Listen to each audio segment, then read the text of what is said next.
After we bought the business, after 3 months we got a rude awakening that we saw that the figures that was presented to us, weren't the true figures, and we bought the business on the basis that we would just be nicely dressed up and just speak to the clients all day long and just act as supervisors.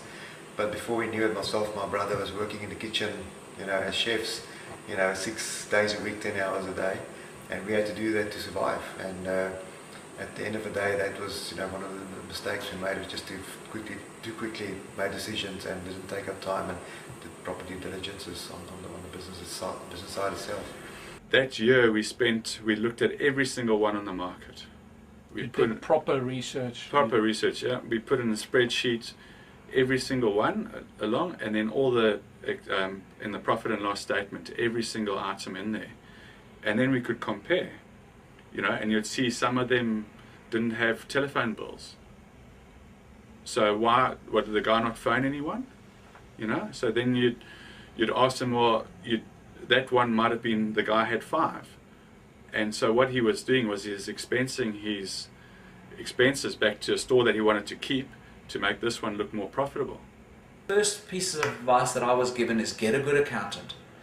I was introduced to an accountant who had been obviously introduced to a number of ex-Zimbabweans and South Africans, because when I walked in she was pleasantly surprised and said, "Oh, another referral from XYZ," and I said yes. And so she had an understanding of where I came from anyway, because she then knew my background, because she had dealt with similar people and knew the kind of business that I was in, and helped me in establishing where I would be and what I needed to look for through the business that I was looking for. So when I started to bring businesses to her, who'd heard, I wouldn't call it due diligence, but she would bring the numbers to me and point out relevant things in there and saying, really, this is not what you should be looking at. Look at something different. So that is one of my first pieces of good advice that I got, was an accountant. All right. That we bought, the figures were it was doing exactly what they said it was doing. Very nicely. Yeah. And so that research, just to summarize, that type of research would help you ask the right questions. Yeah. And asking the right questions would really give you the opportunity to make the right decision. Is that right? That's correct. And also, just when you're asking the questions, it's good to sit down and get a list. And I'm sure if you looked on the web, you might be able to find places, and there's a lot of experienced people who you can ask to. What sort of questions should I be asking? Make a list. Then when you ask the people, perhaps you can ask them, if you mind if I record the conversation, or ideally you reconfirm in writing what they told you. I would say that research is key. Before we even moved to Australia, we had come out on a pre-visit a couple of years before.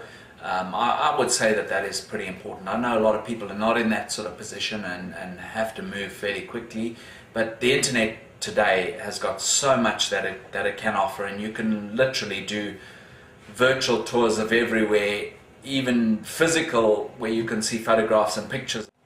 Having experienced the fact that people do place a high regard on Australian experience, and even within an organisation, it's important to prove to them that you are actually who you said you are, and you're able to deliver in practical terms, in terms of what you said, say in your CV. So I think people should not be afraid to take something that they would regard as below them, just to take that on and do it well.